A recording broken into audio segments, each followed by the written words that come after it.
In this lecture, we want to have a look at the data types and also understand why they are important. So first of all, to demonstrate this, we would like to get the total amount of revenue.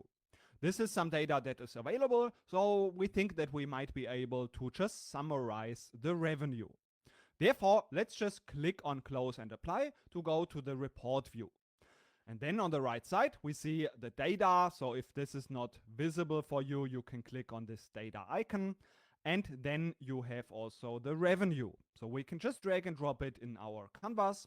And then we see that this is visualized, in this case, as a table. But we remember we can change the visual just by selecting it. And then, for example, using a stacked column chart. And then again, this should be visible, but we see there's nothing visible. So let's dive again a little bit deeper and we go to the build a visual. So you can click on it and then we see that the revenue is in the x-axis. So we would like to see it in the y-axis. So we want to see it visualized in the diagram. So how high the revenue is.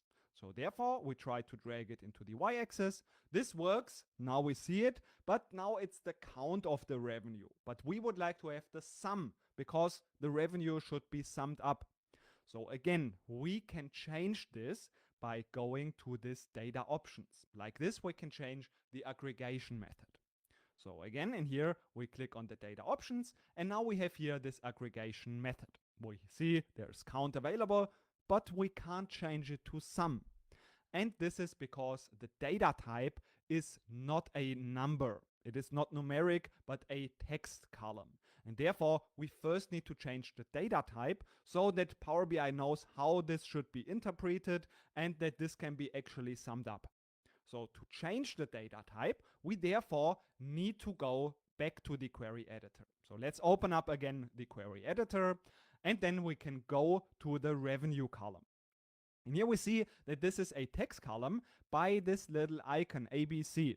And if we want to change the data type of this column, we can click on this icon.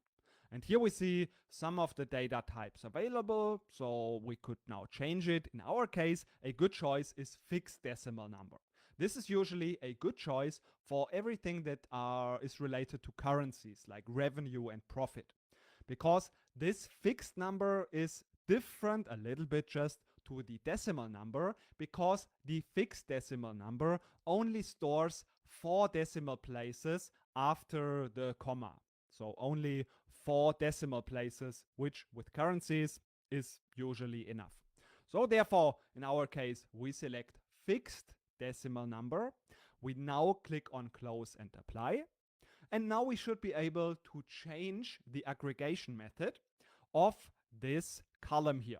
So let's try it again. We click on the data options, and now the aggregation method is also possible to set it to sum. I will select the sum, and now it is really the sum of the revenue. We see in my case it is euro, but if we would like to change the currency, we can do this now here in the report view. So this is not a change of the data type, but just of the format. So how can we change the display of the currency? We do this also for the column. So let's go to data again, and then we select the revenue column. And in here we see that the column tool is now open when I select a column. We see currently the column is the revenue column, and the format, of course, data type is fixed decimal number, but now we could change the format. It is set already to currency, so we don't want to change this here, but we want to just change the type of currency. So I see in here that there are different currencies available. For example, English United States, or also different ways of displaying euro. So in our case, we can just go with the standard English United States, and then it will change to this format, English United States. And now if we go back into the query editor, we see that we have more columns where we need to change the data type. For example, we can just set the order ID to the value of whole number, and then we see that this is also changed. Actually, we now see that we would maybe also like to change the name of this column. So if we want to change the name of a column, because this unique is not really necessary, we can also just double click into this column, and then it will be possible to change this name. So I could now just remove it, hit enter, and then I have a new step, renamed columns, and it is now renamed to just order ID. So like this, we can also change the name of the column. And now we want to also, of course, change, in this case, the order date, because date is also a very important data type. Otherwise, it won't be able to just really understand that this is a date with months and so on, but it will be just interpreted as plain text, which is not the best that we can get. So therefore, if we want to do this, we can again go to date, but we can actually do this for multiple columns all at once.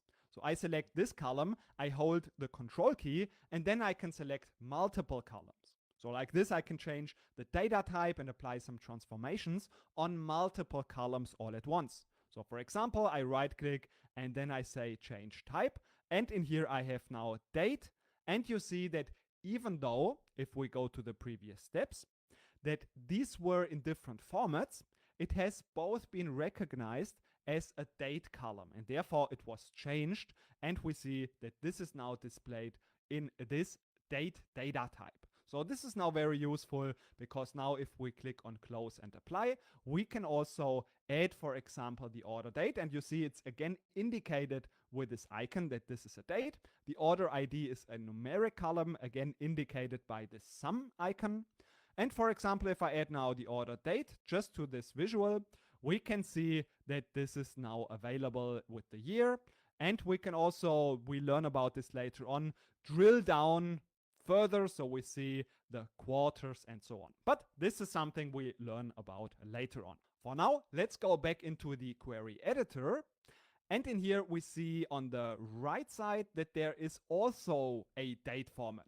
So for example, if we select both of these, again, we want to change the format, so change type, and we go to date, we see that it looks okay, so these seem to be okay. But if we scroll down, we see actually that there are some issues. So for example, in here we have some errors. And this is now because this has not been able to identify as a date. And this is because we have initially selected United States as the locale. And since this is not a common date format in the United States, to have the day in the beginning, it was not able to interpret it properly as a date. And therefore, if we have some of the columns available in a different locale, so maybe one is coming from with the format of, let's say, Germany, and the other one is in the format of the United States, we need to also find a way to use a locale and apply it on a specific column. So using here a different locale. And how we can do this, we want to have a look at in the... For watching the video till the end. Please leave your thoughts below so we can discuss more about the topic. If you'd like to suggest a video that could help the community, feel free to message me on X or Instagram. We also share short videos on Instagram, so make sure to follow us there. Feel free to reach out. We'd love to hear from you, and might even create a video based on your suggestion. Thanks again for being part of our community. See you in the next video.